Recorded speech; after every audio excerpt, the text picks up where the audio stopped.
Okay. I think I said I was gonna mine. However, I think I want to mine iron. Just want to get a whole bunch of iron. So you have iron over there. Smoldering tomb there too. But I think I did that. So this iron route is pretty good. Bring it back. We can go through here. Come back to the village there. That's a huge route. Oh my god, but so much iron from that route too. And this you can just go here, over here, hit up the one crypt, come back. The iron route is brutal. There's the crypts over there too. Let me, these as well. Let me at least just check the swamp portal. And I'll take this if I need it, right? But gotta check that portal. Let's put the regular portal mats away. This inventory should be okay. More than okay. Should be just fine. Swamp is unconnected. Okay. So I'll have to go. I could go to Bog Witch then.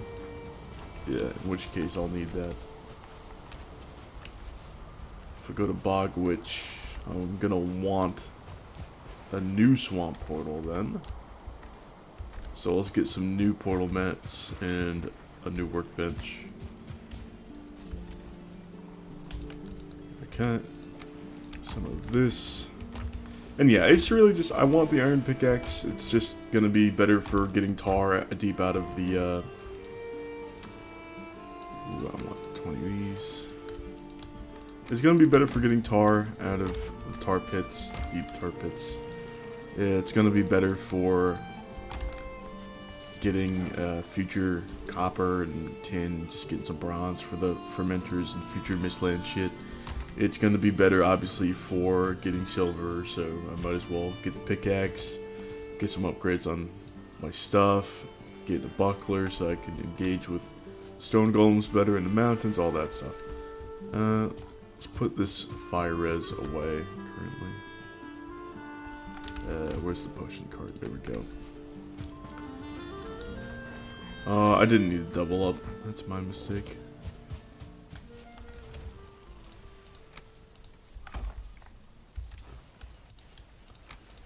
And then we have this. Okay. Which should be upstairs, if I recall correctly. Yag. Farm. Elder. Witch. Alright.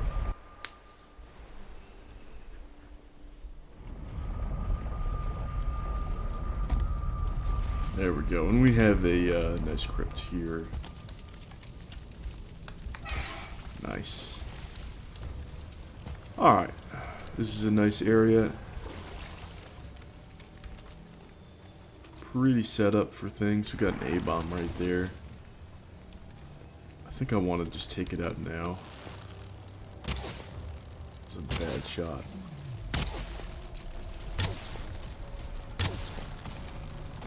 We also have a workbench and a portal, so I'll just use the workbench wood for a chest, and I'll take the workbench out. I'll leave this one as the Bogwitch portal, but I'll put the other one down. Oh, you're stuck. That's sad. Sad for you. Let's get that bow level up.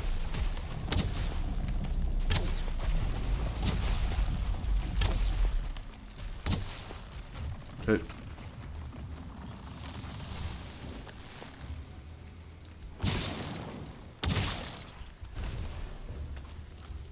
Alright, with this chest, I want... Let's see, this is going to make it a raidable area, but it's kind of necessary regardless. Let's put some goods in there for now, put the iron in there too. 5 crypts in the area? Okay. That's fine. Let's actually go unlock them all.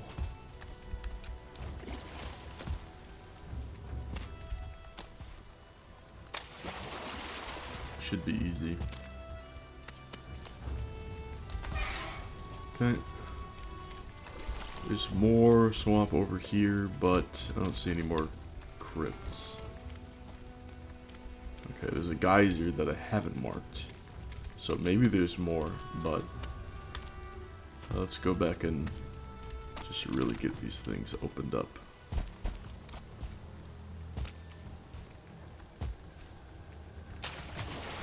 Yeah, I didn't mark this geyser either. It's a Draugr there. Okay, we'll sort of go around.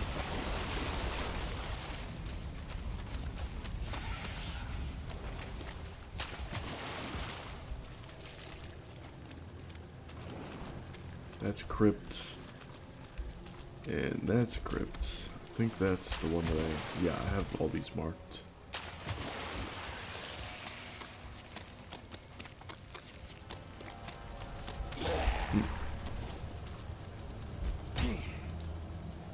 Oh.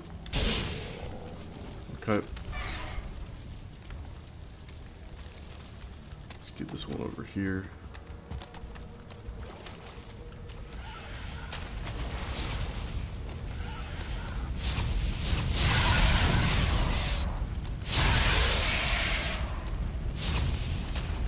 Can you drop the trophy?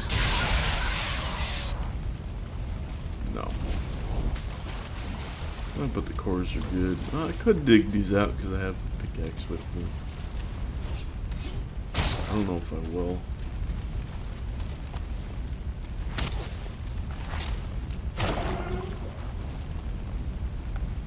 I might as well just because the Bog Witch portal's here, right?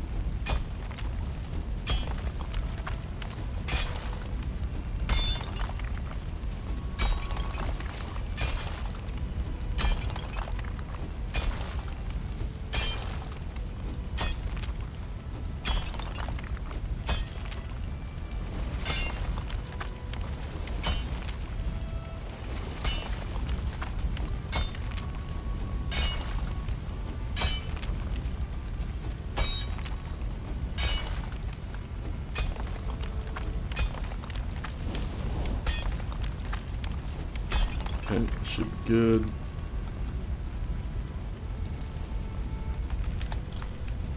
Alright.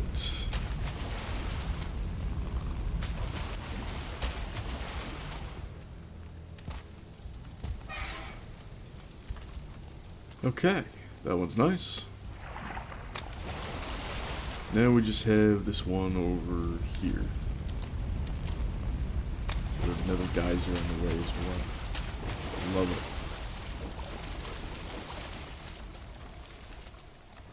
What's that? Is that another? Hey, there's one I didn't mark. Hell yeah. Yep, we got a guy here. Oh. Couple of blobs.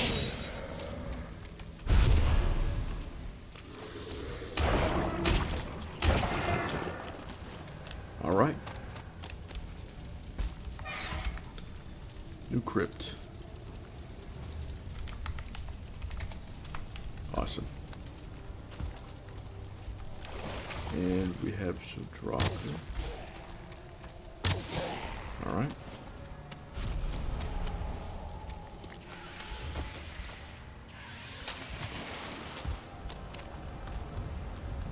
You guys seem to have some problems. Okay, this is going to be fun because there's a bomb right next to the Surtling geyser.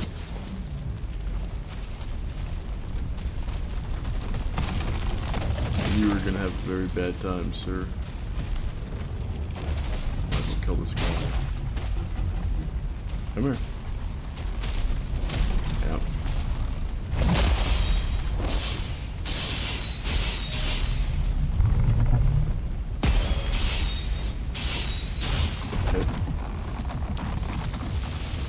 Alright. Stone.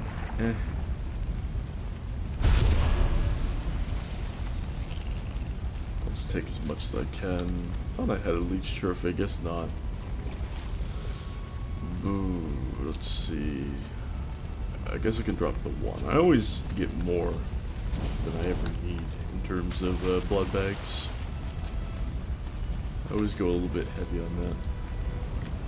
Okay, let's mark this.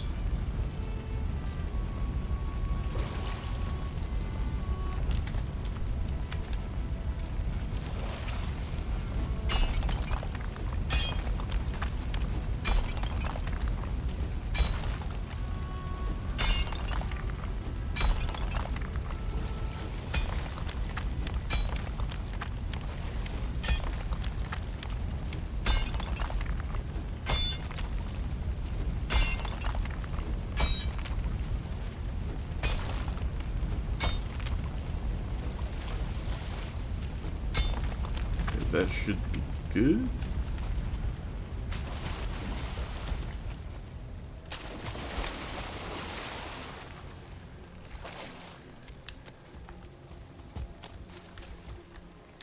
And this is Spawner City.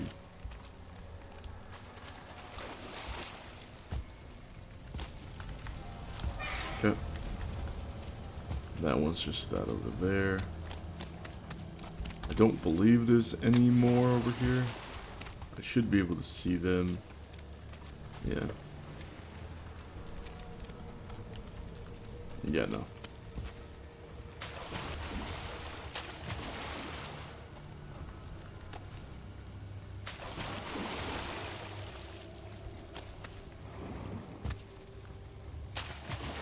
Is this a different one? It is.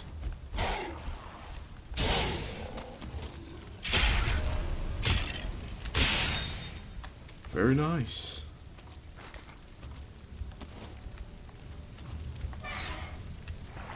One star.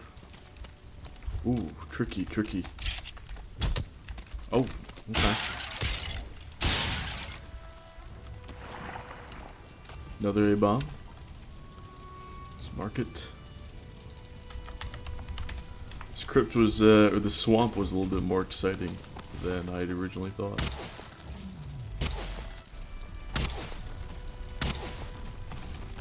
I want them levels, I want them levels.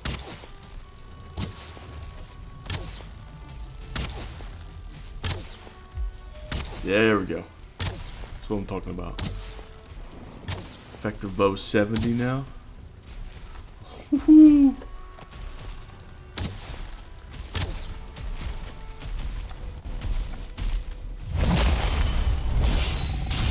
Alright.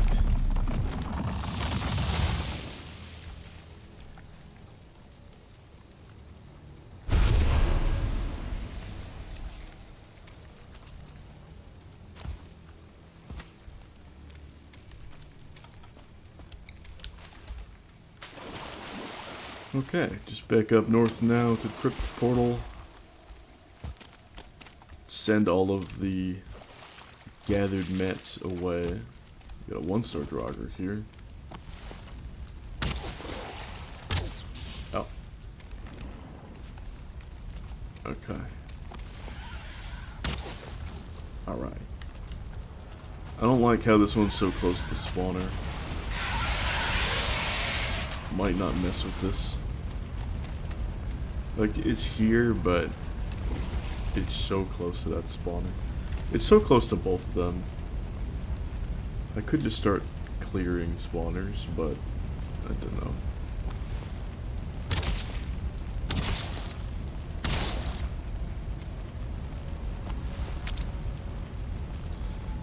It's better for the long run if I make use of these spawners for magic and crossbow farm. They're just so close to that Bog Witch portal.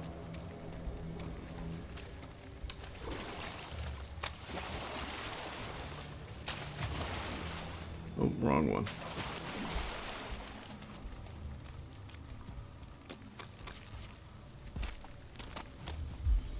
Jump at 82, you love to see it. And I think I hit run 90 last episode. Ooh, I can clear this one though. There's two! Yeah, these are getting cleared.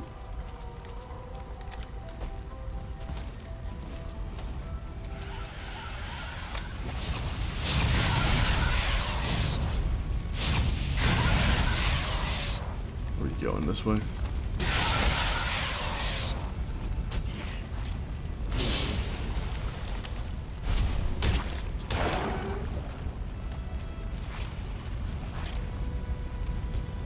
I must have hit 50 coal. Oh, a whole bunch of stuff. It's a, is that a Draugr Elite? No, it's a regular.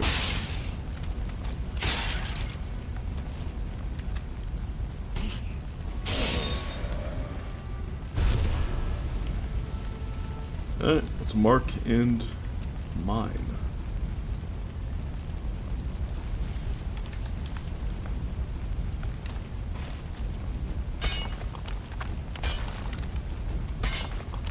There's 3 in this area. That's awesome. Absolutely ridiculous. I love it. This is such a good area. I don't know if this is just like necessary. Oh, I just combined 2 words there. I combined a necessity and necessary. And then I stopped it midway. I don't know if it's necessarily a necessity. There you go. Which is arbitrary, but fuck it. Is it guaranteed that there are going to be a whole bunch of spawners and also Surtling geysers abound surrounding this lovely bog witch spawn every time? Probably not, but it would be cool.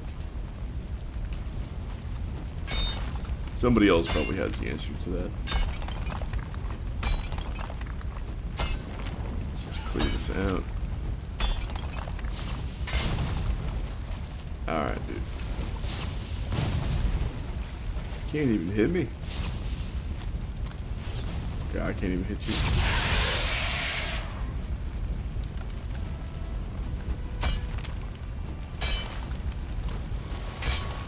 Just slowly clear these out.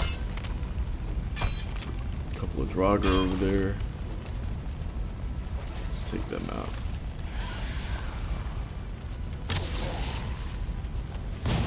Ow. What? Okay. You came all this way over here. I'm gonna die.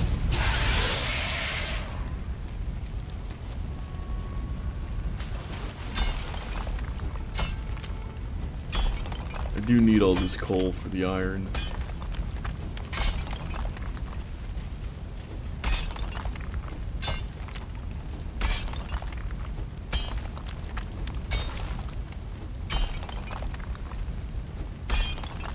Another Draugr.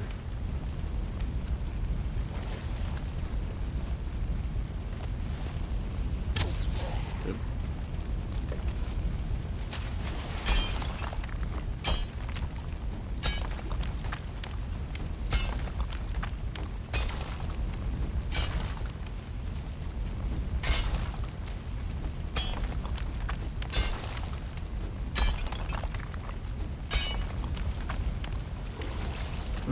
Gotta mark it. Alright, last one.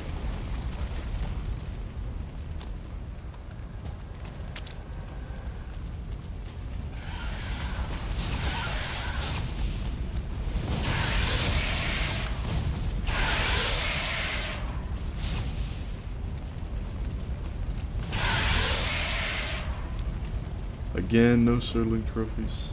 That's the saddest part. Let's mark this one first. Yeah, this is a really good area. Such a good area. I think because this one's covered by roots, there's gonna be spots for these guys to spawn anyway. That's just not in the water, but it's still good to make it as lethal as possible.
Okay, now it's nighttime.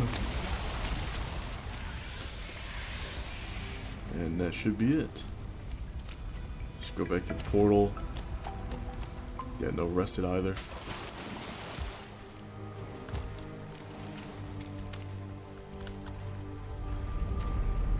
I'll take that. Alright, gotta store my stuff.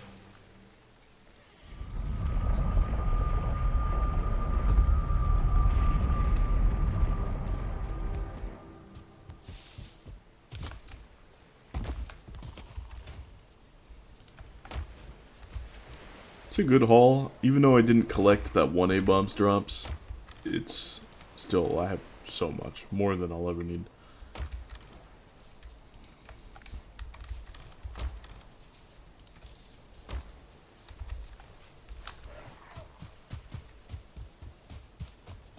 Let's repair that pickaxe. And everything else. Coal, I forgot to put away. And the entrails, I believe I had a little bit of a shortage on them. But I have a decent amount now. Yep. Let's actually make some more sausages.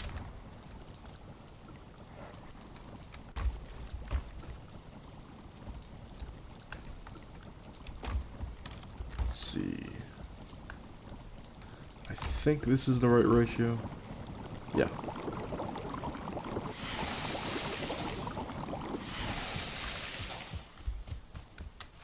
Now the swamp key goes back up.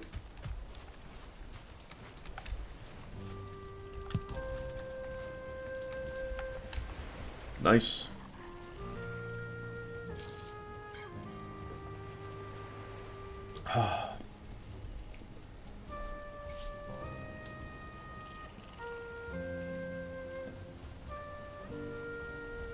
So I talked very briefly about Night Rain last episode, not too long ago.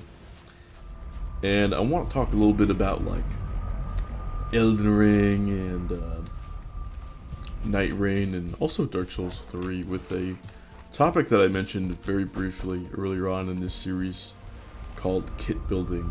Of course, it's going to overlap into a lot of standard discussion that I've said in the past, but I think I just heard my cat messing with something. That just derailed my thought process a little bit. Let's see, we're good potion-wise, yeah. But yeah, what was interesting is, I definitely want to be a Wilder main because he has a very good kit in terms of SNU elements and just the satisfaction and skill ceiling that he has to offer is going to be awesome. Not only just for solo play, obviously for co-op as well. And it's going to be such a fun time. And it's going to be just mechanically on its face interesting. Now why is that? He has a grapple that can be used in 2 ways and a explosion that can be used in 2 ways. Yo, treasure room already. Ooh. So that's already sick. Yo! Let's put the iron here and this couldn't have been a better start. Unless we got like 20 iron and then another 20 iron. Got some coins. Let's turn on this.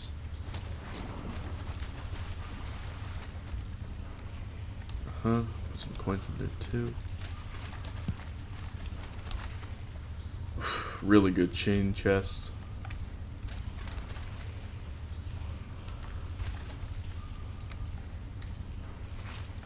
Okay, that was phenomenal already. Check that out. 36 iron in the first room. It's a shame it doesn't go farther and that there's not a third pathway, but still. But yeah, his grappling hook can be used in 2 ways. It can be used to pull yourself towards an enemy while it deals damage, or it can be used to pull an enemy towards you, which is extremely good in situations both ways. Just so nice. And so that's just really good utility all around. Just manipulating target positioning, being able to use a movement ability for yourself, and it combos very well the latter or the former in a number of ways with his second ability, which is from the same crossbow type apparatus that he has, a large fire explosion, which he can charge. So the uncharged version will oftentimes knock himself back. Again, a little bit of movement, a little bit of utility with that. That's awesome. Ooh, look at the scrap in this area. But that obviously can be comboed with a ranged ability, or you could just use the grapple again to move forward.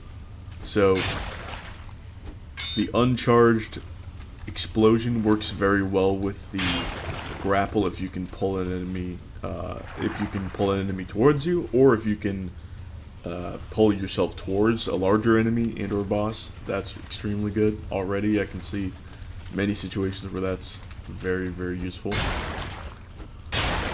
But then there's a second thing where you can fully charge it, and then it deals a huge blast, more damage, more stun, stance damage, all that. It's got control on it. Control on the AoE, we love that.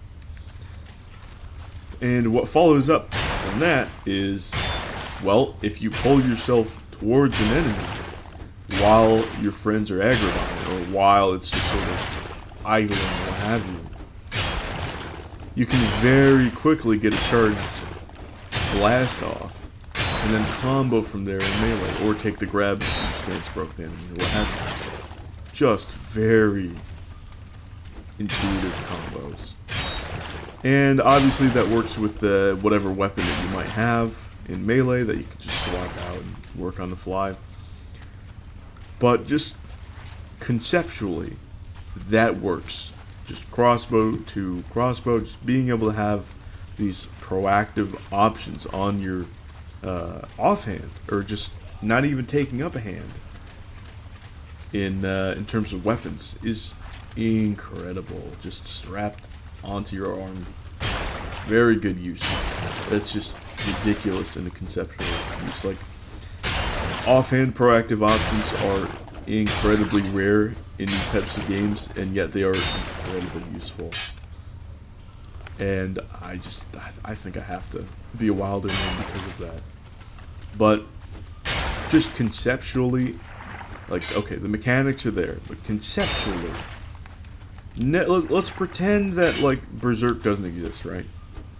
Let's just pretend that that Berserk and Sekiro don't exist. You know, the grappling from Sekiro and then the explosive, like, cannon shot from the crossbow doesn't exist in these other references. By themselves, conceptually, very good. Very, very solid. Just being able to have this ranged and melee use case with just more than just a standard, oh, you know, it's a crossbow. Like, that's awesome. But further than that, yes, I said, okay, so we're going to ignore Berserk, and we're going to ignore, Sekiro. Right. They fundamentally play very differently. Like, Sekiro plays very differently than Elden Ring. It plays very differently, even though it has some of the same movement, and it has that grappling to a degree. Sekiro's grappling is much more free. But that carries with it a very interesting callback to a lot of the mechanical and conceptually good options from the kits that you can build in Dark Souls 3.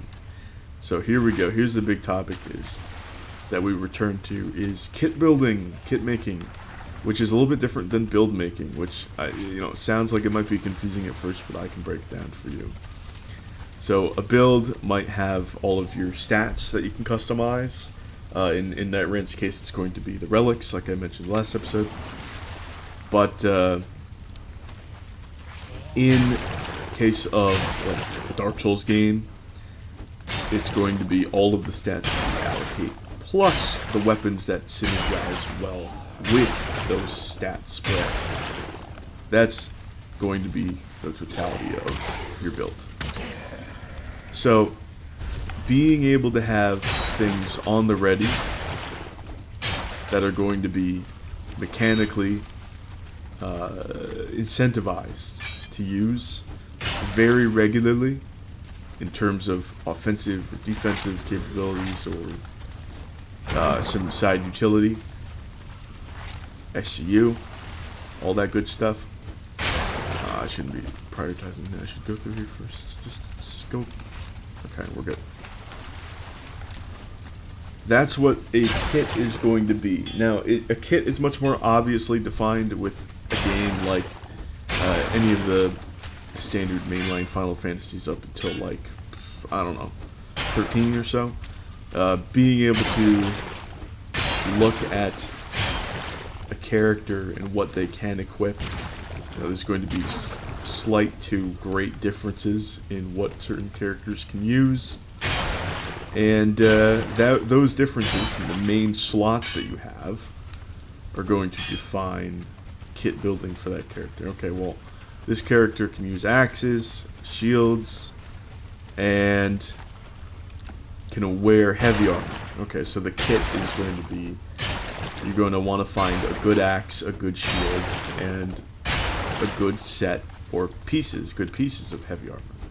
That's going to be kit making for that character, and it's going to be very similar for the rest of the characters in said Final Fantasy game. In Dark Souls 3, kit making was super interesting because in almost every build, almost every one, you wanted to have a decent variety of like small side stuff.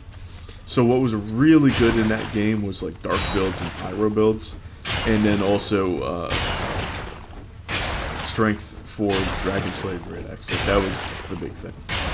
Dragon Slayer Great Axe was heat, but it wasn't that much of a kit build on that side of things because it was pretty much just Dragon Slayer Great Axe. However, having something like the light crossbow was still very good on that build. So being able to have that is still good. Having side variety, just in case for certain other damage types, like the Murky Hand Scythe once you get to Ring City, that's good variety. So you can see, even though we have a large weapon that might be very effective and might limit kit making on the side of things, you're still going to have in that game. Holy shit, what the fuck? Okay. Thank you, game. You're still going to have these smaller side options. You're still going to have this mana-less ranged option to pick off enemies and aggro them so that you can have a very specific and delicate encounter one by one, or maybe a group of two at a time, which is going to be just excellent because it's not consumable based. It's not going to be something that's like unreliable. Well, it is consumable based, but it's not like a throwing knife, right? You can just keep buying bolts and it's not much of an issue. Let's actually go through and do the rest of this. I think this is going to be dead end, so I'll just clear this out. Oh, maybe not. It looked like it's going to do double bump, double mound, and then we have another room. Yeah, I was right. Okay, I'll come back to this. Let's go back to that room with the 20 iron in it. Holy shit. And we still have that too. This side path has turned out to be absolutely incredible. Let's just double check. No, nothing there. But yeah, that's just on a side character where you would have like just a little bit of a kit outside of your main thing, the Dragon Slayer Great Axe. You just have like, okay, I'm just gonna have like light crossbow, a talisman so that I can like maybe cast like Tears of Denial, and maybe Deep Protection as well, something like that. And then you'd have light crossbow and a murky hand scythe. But even then, that's like unheard of in Elden Ring. It's totally different from how that functions. I'm lost. That's completely at odds to how this other game functions. Okay. In Elden Ring, you go generally, in general speaking, you're gonna want main weapon, a shit ton of side weapons. So many side weapons. Like, it's ridiculous. You can upgrade so many side weapons because it's good to cover the damage types and you can have unique Ash of Wars on them. So that allows you to cover the damage types even more.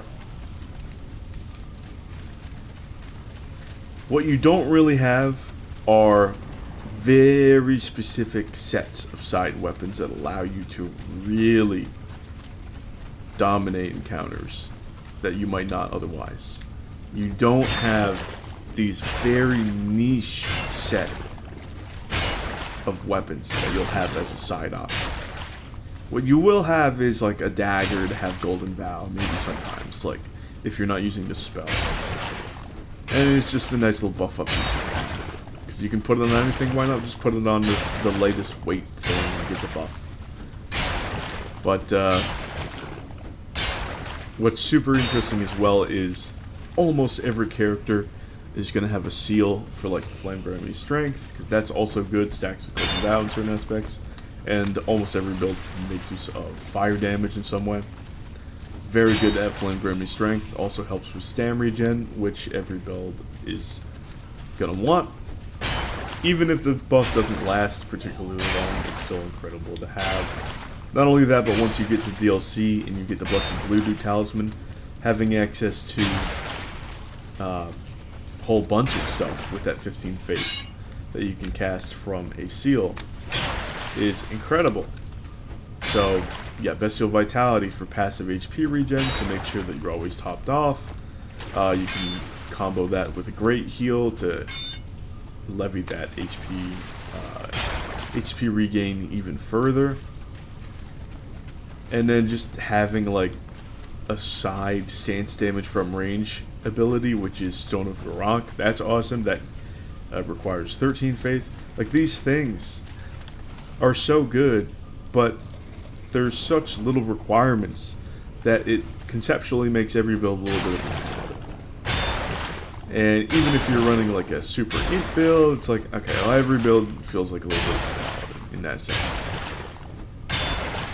Whereas, not nearly the case in Dark Souls 3. It's like you really felt like a warrior that was deliberate and had a really solid options of side, smaller materials. You had your main option, and you probably had two side options, because you had your smithing or Titanite shards, Twinkly Titanite, and then Titanite scales. So you had your three main options that you could go for. In Elden Ring, you just have a million different main options, and then your side things maybe you might have, if your build requires, you might have a non-FP cost range thing. Largely, it's just like, you try to play Elden Ring like Dark Souls 3, it doesn't work out to that extent. A lot of builds also, like your Dark build and your Pyro build, which are extremely good in what I mained in Dark Souls 3 over the course of however many hours. You would go for a side Cestus. Not only is it a great parry tool, but in your offhand, but you can two-hand it. Jesus Christ. And while you have it two-handed, you can use Perseverance and really poise through a lot of tricky, nasty enemies. Now, you really don't have that in Elden Ring, which is fine. And I wouldn't trade out the customization of Ashes of War, of infusions. I wouldn't trade out that customization just to maintain a slight mechanically and conceptually different concept and design. I wouldn't do that. That's not a trade that I would go for, considering the sheer amounts of nuance and build making that Elden Ring has over Dark Souls 3. It's not worth the regression. But future titles, why am I like going in a circle? Future titles should have a more nuanced combination of mechanics and concepts. I'm going in a circle again. Holy shit. That combination should be a little bit better than what Elden Ring has to offer and Dark Souls 3 has to offer. And it really is quite as simple as, okay, we're going to combine them. We're going to give you these side options. But what am I doing? We're going to give you these side options and we're going to give you these main options as well. Holy shit, I'm lost. I'm so lost. I'm almost out of rested. I mean, nothing's threatening me, but I could just do the follow the right. Just like always go right, and then I'll find the exit eventually. But, Jesus Christ. Is that Amber? No. Let's put this on so that you can see. I need to get out so that I can repair my pickaxe anyway. Let's do that. Let's do that. Okay. I found it. It took me fucking forever, but I found it. Huge iron haul, by the way.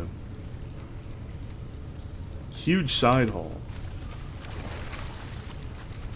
Decent arrow haul. Decent. Just decent.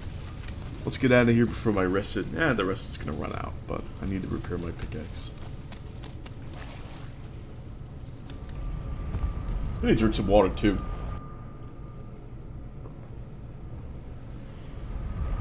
But yeah, in Elden Ring Night Rain, you have your side option baked into it. And it's a smaller option, but with huge impact.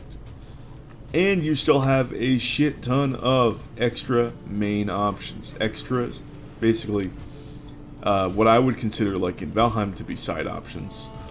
But they have general use case and not niche use case. It's just a flood of general use case, but different damage type weapons. It's like going from having a varied kit of like, oh, you have like a bow for certain uses, and then you might have like a stag breaker for certain uses, and then like, oh, you have your pocket options and ooze bombs and things. Going from all of that, and like say if Valheim 2 dropped and it was all just like different varieties of like Frostner at gear, sword, like mace, that's very nice. I like having those different varieties of general use case options, but I still want my side options and my pocket options, even though they're more niche. I still want them in the game. Because it just, at the end of the day, A, it's just better to have these niche options. Mechanically, from a mechanical depth perspective. But also, B, from a conceptual and personal satisfaction standpoint. To look and feel like a more complete knight, I'm going to want these options available. And that's what Wilder provides. You know, it's not just some magic ability with wind that the bird is going to have, which again is going to be pretty satisfying, but conceptually I'm not as interested. It's not going to be whatever weird magic cloaking ability that the Duchess has, or literal magic that the Recluse has. It's going to be pretty much entirely tied to Wilder's gear. His side gear option. That's what I like. He's a knight, but he's not some basic dude. Mechanically or conceptually.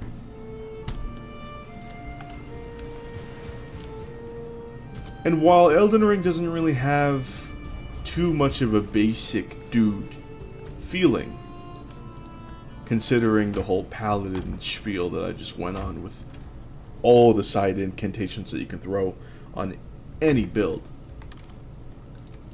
even though it's not basic, it's more basic conceptually than what we had.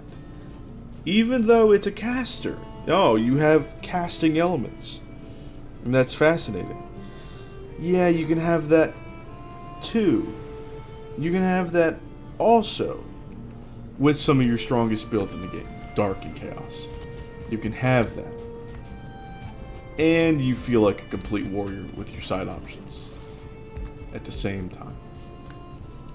And that's with more limited gems until you get to the ring city and you can start farming dark gems like it's nothing. Where is which? There we go. So, more limited. You would expect there to be less of a conceptual variety, less of a use of niche options, and yet there's more, just because of how that game operates. And now, thankfully, even though it's not something we can collect, even though it's not something we can generally gather up and ultimately craft in crazy strong build around, Wilder's base abilities are still going to hit that mark. They're still going to be super satisfying in that similar regard, and we're going to have the side options that Elden Ring has for us, which have that beautiful, juicy general use case. That, having freedom of Ash of War and all these different smithing stones. And, some people are going to say, different? Oh, so much smithing stones. What do you mean? Elden Ring, has a reputation for having a lack of smithing stones to experiment with. That's just people who have done a first playthrough that don't know what they're talking about yapping. They have no idea what they're talking about. Go around, go explore, go enjoy the variety that Elden Ring has to offer. Now, it's going to be a different variety. It's going to be a niche limited variety. Not as in like it is niche, but it is limited niche options, like I just went on a huge spiel talking about. But it's still going to be satisfying to experiment with those general use case side options, like I have for around 1,700 hours now. And that's great. That's fun time. It's great, especially in the progression side, which generally YouTubers don't showcase. They showcase the boss side of things. Oh, hello.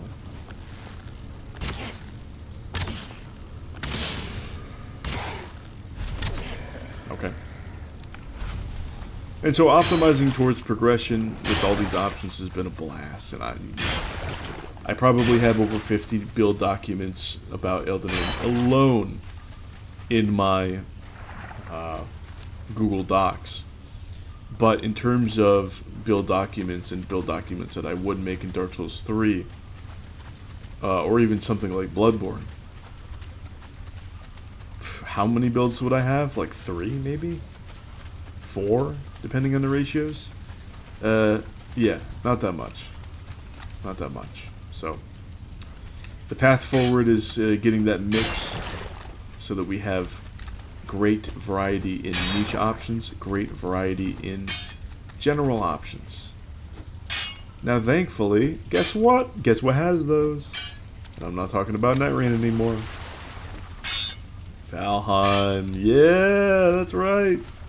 That's right. Now, I don't know. I've heard some things about Ashland's magic. It seems to be even more limiting mechanically and the general and niche use case, there seems to be a bit more of a constriction in terms of mechanical incentivization. So, you know, we'll see. I'll definitely give the full breakdown. I trust the people in the community that have been saying such. We'll have to see how it goes. It might just be satisfying to be full mage, at least for one playthrough. And I'll definitely go and experiment to that degree. But in terms of the standard full kit of Valheim up until a certain point, oh my god, what a satisfying like set of gear to acquire and mess around with. You know, I said I was going to yap about this last episode in the Discord server, but here it comes now.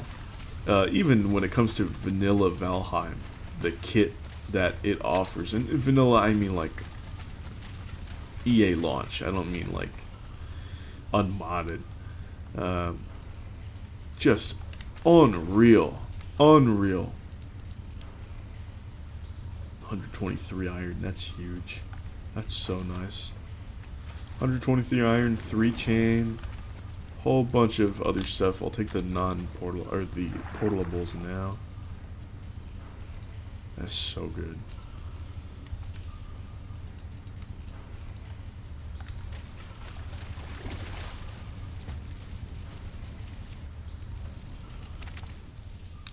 Yeah, but if we look back at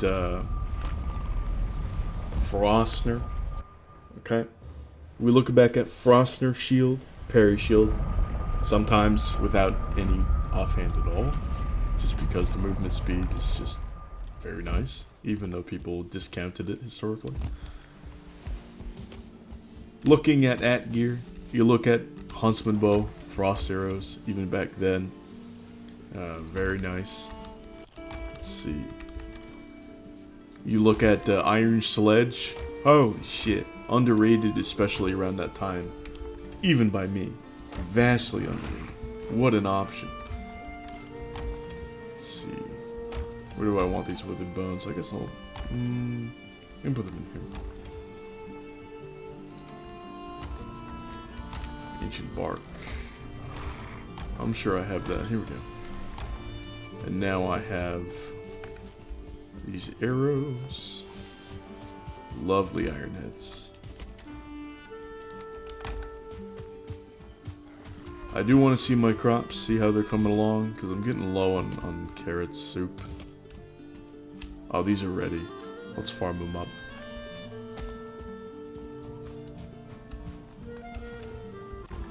Farm them up, cook them up, all that good stuff.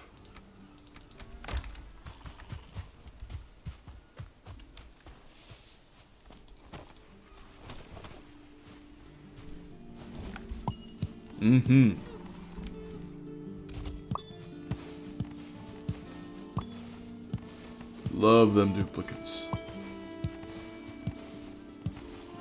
More of those, especially on the onion seeds, please.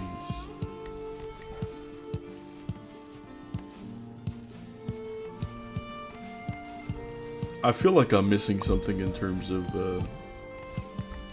oh yeah, Abyssal Harpoon. Like, that's a really cool niche option that we have, that we've always had.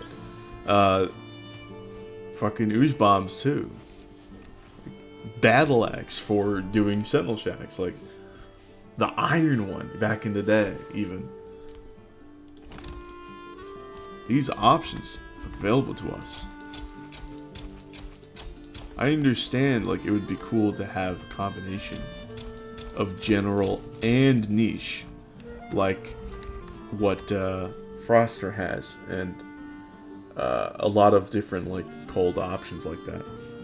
But specifically the Frostner, because it has frost damage for general use. It's got spirit, but also the knockback helps sometimes.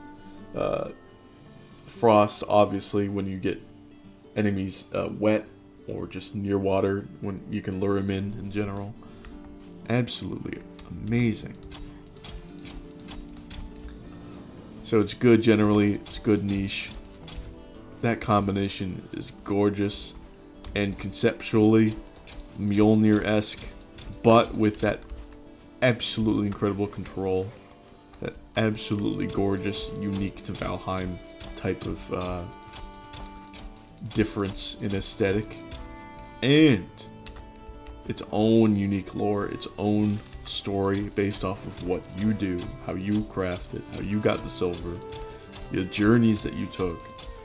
Absolutely splendid. Alright. I'll plant like 7 carrots, right? No, I need to do... No, let's do the 7.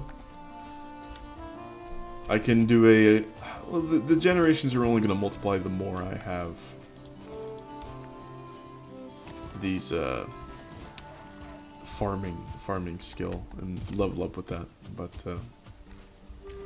there'll be duplicates and I'll be better off then. But we're going to have onion soup soon, so I'm only going to just rush the 10 soup now. Just let it kind of chill. Have my backstock. I'm going to have more backstock in the future. That's totally fine.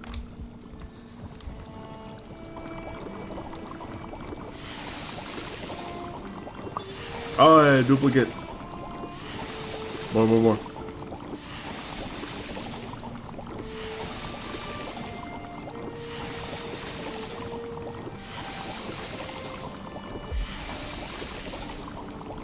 Love that level up. Okay. Now I should have... Hello? Oh, you must have just gone up and around. Food cart. Nice. Fill that up. Good variety. Good haul there. I have enough rested. I can grab the rest of the... Pardon me. The rest of the portables. What else? I feel like I'm still missing something from even early access launch Valheim. That's good. I feel like I'm stuck. What could I be missing? I got the Holy Trinity and then some. One-handed sword wasn't particularly awesome yet. Aside from co-op. It's tough. I think that's it. Like, that's already so nice, though. It's already, like, on par. Aside from, like, casting that you could do on those builds in DS3. That's on par with the variety that you have there, but with more general options. No, it's like the same amount, right? That's good. That's like, people discount the Valheim mechanical depth too much. Like, is it on the level of Buildcraft of a Souls game? No. Obviously not. Does it have a satisfactory amount regardless? Yeah, it does. Certainly does. And I always say it. People saying, oh, Valheim has no depth, are just bitching and moaning about that in terms of combat. It's the biggest self-report on the fucking... Not the biggest on the planet. You know, that's a bit hyperbolic, but it's a massive self-report for the skill level. Like, I can tell that these are just parry bros, and they're obsessed with having difficulty in being able to complete a game or beat a challenge once. They have no wish to master a game. No wish to put in the analysis or the skill in terms of mastery. No, they want to be challenged for the first time so that they can barely scrape by with a D+ and be satisfied the one time. Be like, oh look, my first playthrough is a bunch of first playthrough Andes yapping about, oh, dude, my first playthrough was magic. Yes, so was mine. Guess what? Guess what was also magic?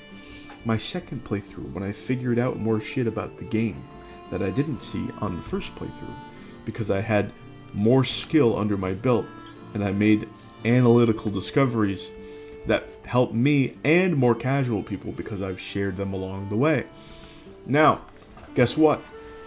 My third playthrough was also magic because I made further discoveries. My playthroughs after 600 hours were also magic because I made further discoveries. The first playthrough doesn't have to be everything.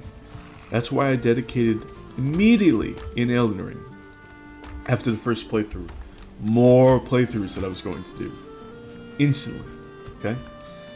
It was a remarkably short time. I remember I beat my first run in Elden Ring at Pi Day. I'll always remember that.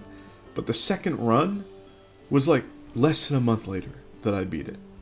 I cruised through, figuring out more shit, like doing analysis and coming to good conclusions that I could help my friends with. And even then, it was still hundreds, if not over 1,000 hours later, where I finally had the most mechanical fun that I could have had up until this point, solo at least, with the restrictions that I found and the analysis and build crafting that I did with the Ruins run that I took through the DLC and then beat the base game with. That was the run. That was my 4th complete run. That's when I had the most mechanical fun. And so a lot of these people being like, oh, well, the first playthrough, and oh, no, it's got to be a challenge to do immediately, and then, if I could just breeze through, then, oh, there's nothing else good about the game. It's like, come on, shit, get the fuck out of here, Stop. And it's not like games in the past. It's not like this is some like new experience with games where it's like, oh, well, they're easy to get into, and then they'll have some challenge, but you have good strategies that you could use that are of moderate skill, and then you could just spam those for some degree of time, and then get away with a lot of things during a first playthrough or even a second playthrough. And then later you can find out so much depth and so much things that you missed. It's not like that's new. Fucking Final Fantasies have been like that for decades.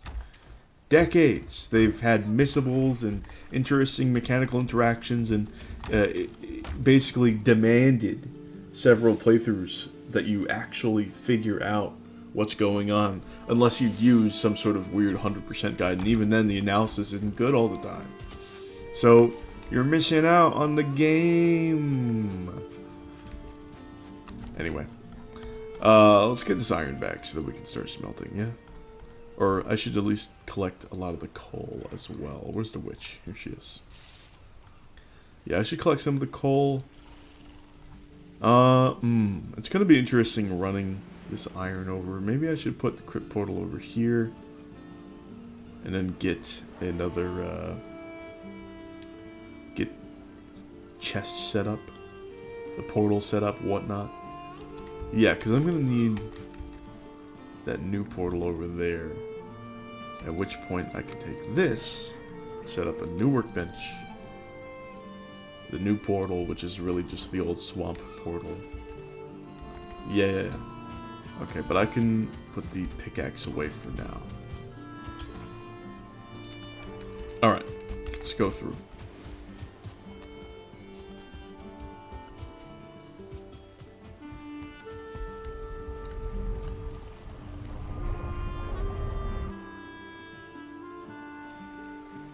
Oh yeah, it's very strange.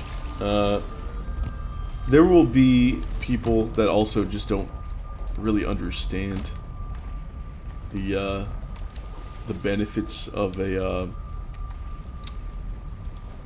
I want to say tree moss because of the stupid meme going around, but my friends would have interrupted me and they would have said tree moss if we were in a voice call. Holy shit. But no, that derailed my thought completely. Holy shit. The benefits of analysis, of future discovery, of full exploration, of not only just standard exploration, but the game. Just the mechanics are the game. They are part of what you paid for. You know? Some of these people, they feel like they're getting a good deal. Okay, sweet. That's awesome. You could be getting a better deal if you at least know about these mechanics. Just know about them. You can choose, if you don't feel like that's fun for you, to ignore them. Like I do for extreme buff stacking and one-shotting bosses in Elden Ring.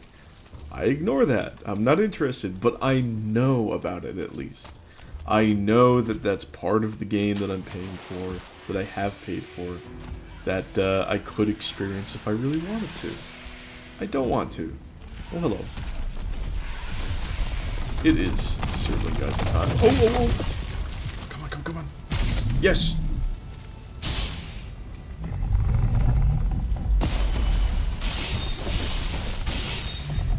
A little bit more. I got lucky as hell with that sneak attack. Oh, I wanted to stagger lock him, but I already spent a decent amount of stam. Oh, well.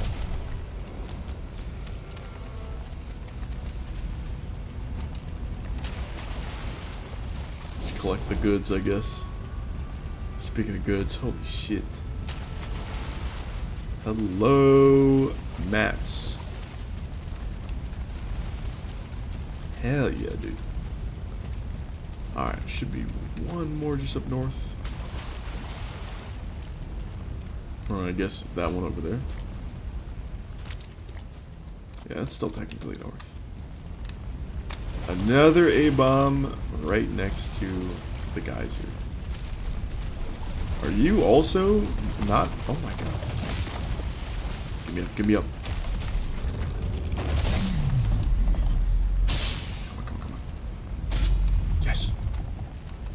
Ooh, redemption! Yes! Oh, crazy luck. Such good luck. And we got a Sterling Trophy. That's a happy time. That is awesome. Alright, now I want to portal this stuff back home. So much coal. So much good stuff.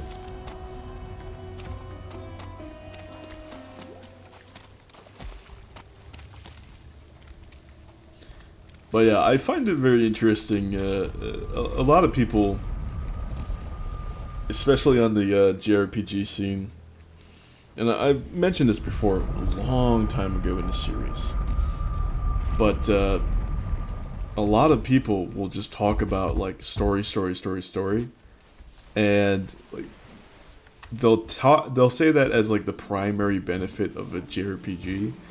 And I was just thinking, like, in the shower the other day, like, okay, if I were to not allow you to mention or reference any other game, and I tried to have these story guys to like, hey, can you recommend this genre of game for a new player, or even a specific game? Like, how would they be able to do it?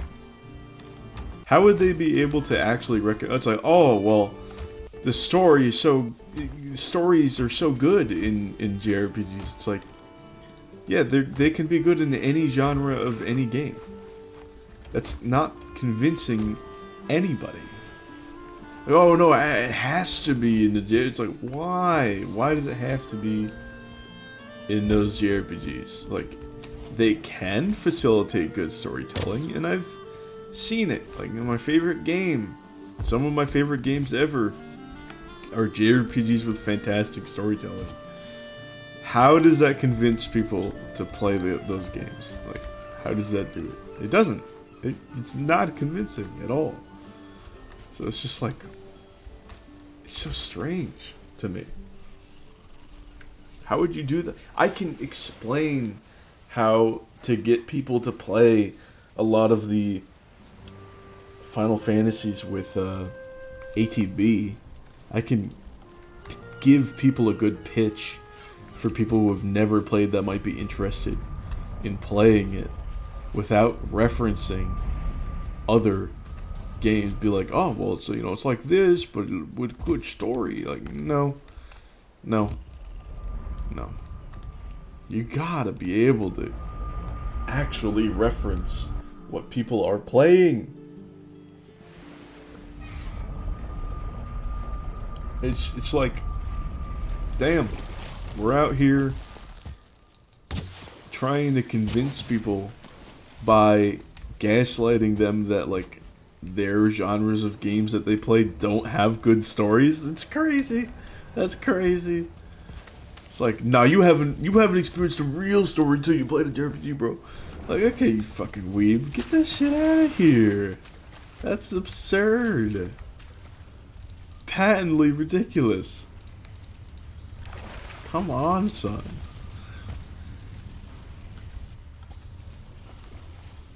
Even if I say, which is true, the best stories and games that I've experienced have come from JRPGs. That's true for me. Well, damn, it's not going to be true for everybody. It's a super subjective experience. When you have a variety of stories in various game genres that are going to be technically flawless, like they don't have characterization faults, they don't have plot holes, you know, there's no world building errors, these things, okay, no break in continuity. Alright, plenty of stories and plenty of games will have that. They'll have that, and then they'll also have a solid basis of setting development, character development, world development, what have you, and great narrative moments and story beats that will exist in all types of genres. We have to look at the actual gameplay when selling this. And honestly, I don't think pure turn-based, aside from massive CRPGs, are going to sell it. And even then, that's not going to be for everybody. There are a certain number of actions that you could take where it becomes overwhelming for people.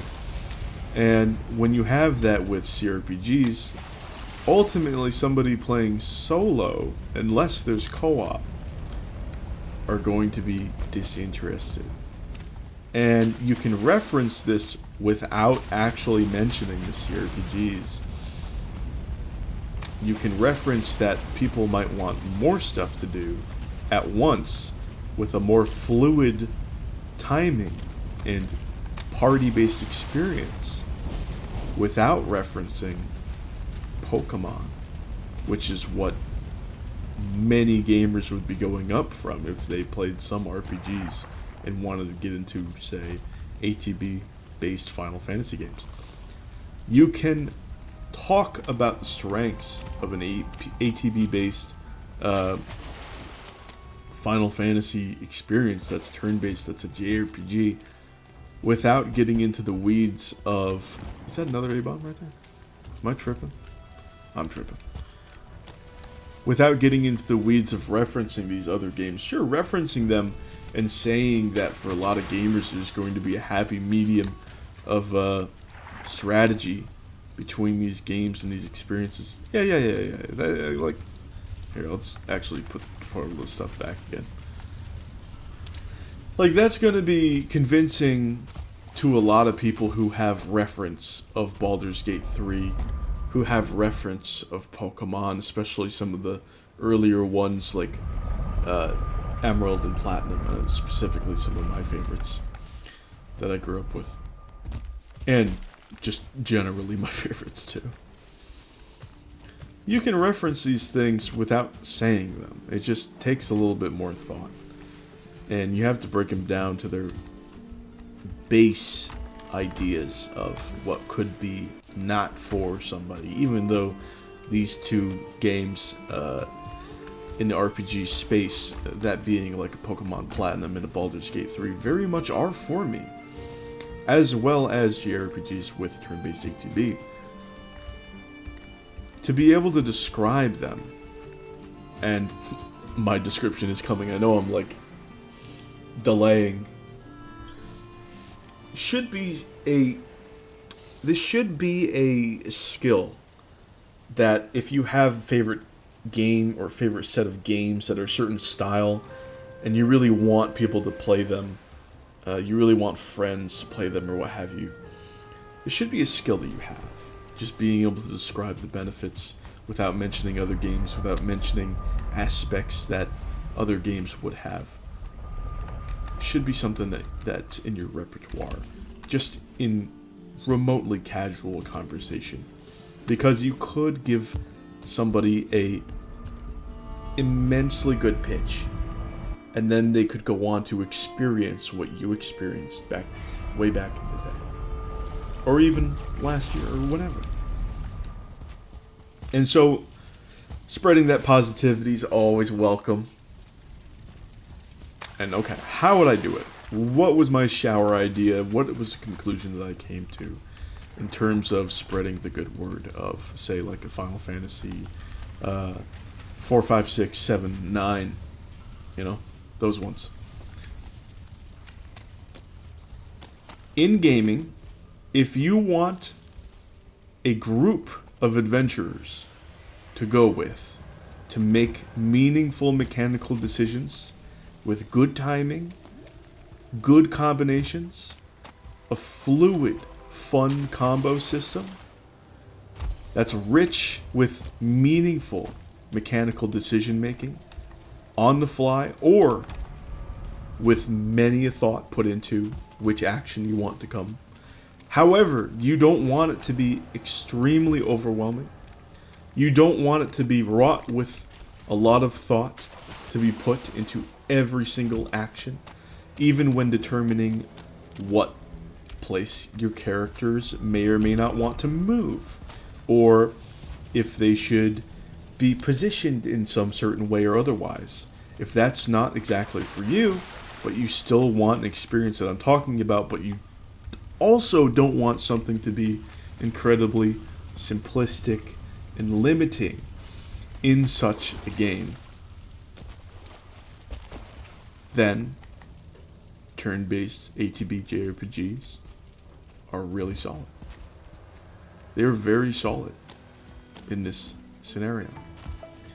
When we look at those games that I just mentioned, Final Fantasy 4, 5, 6, 7, 9. Those are some of the biggest and most popular, most well-known RPGs, and most celebrated RPGs, most celebrated games, some of the most celebrated games of all time. And I think if somebody's interested in getting into RPGs, give those a try. I would start with 4, and I would just go up the line. Except instead of doing 6, 7, 9, I would go 7, 6, 9. There you go. That would be the pitch. But, yeah, I could also say the game has a great story on top of that, fantastic music, and also absolutely incredible characters, incredible pixel art and design, fantastic dialogue most of the time. And, oh, didn't mean to do that. Let's get out of there. What happened? Did I just change something on my character? I'm bald now. I was always bald, never mind.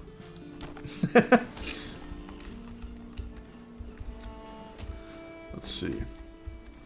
I need the pickaxe. Oh, man. Well, I kind of want to keep going. I kind of want to keep going for the next crypt, but I gotta go get some lunch. Thank you guys for watching. Hopefully that's just a good way of describing certain things. Hopefully there's some good yap and some good progression. But, oh man, I think for the good of anybody trying to explain to others or convince them to play their favorite game or get into their favorite genre of game, being able to talk about generally in base terms, even though they might seem confusing at first, if you're able to explain those as well, which I could if somebody's confused, like if you come across this video and you're confused what a meaningful mechanical decisions are, or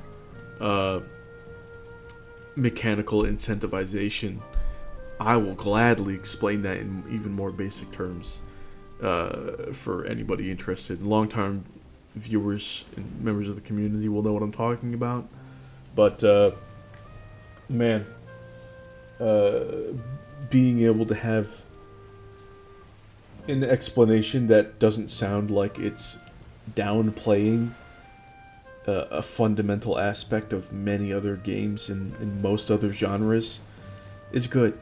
And oh man, I remember just recently watching this woman explaining in a YouTube video, like why the Tales series was her favorite series, and just not hearing anything about the gameplay. Just being like, oh, it's a great game with long form story interconnecting between the games. Okay, you can have that in a variety of genres even. It doesn't have to be that series, it doesn't have to be that genre. It doesn't have to be that subgenre. It doesn't have to be that style in the slightest. It's just not convincing at all. Not at all. Even though I've experienced similar things, it's not convincing to me. Because ultimately, if it's just a story that's interesting, I'm going to... I'm gonna watch it for free on YouTube. I'm not gonna pay a dime. Oh well. Anyway, if you break it down like that, it almost sounds like they're on that chill vibe, on that fucking consume product grind set. But it's too widespread of a mindset in some videos for it not to be genuine in some regards. At least some people have to be genuine with it, so I don't know. I feel like more people should have to go through the exercise of explaining why maybe some people should play their favorite X and Y in terms of games or game genres without referencing any other game, any other genre. Good luck. You know? Good fucking luck. Because I mentioned ATB, even though it's JRPG, and that's not inherent to JRPG. Because a lot of pure turn-based, fucking... good luck. I can't pitch that over ATB. I can't do it. Because once you get into the nitty-gritty, it's like... the barrier between pure turn-based and a good CRPG is delicate. It's so delicate I can't make that pitch. But yeah, thanks for watching, and I hope you guys have a nice time. I'll see you guys some other day. Bye.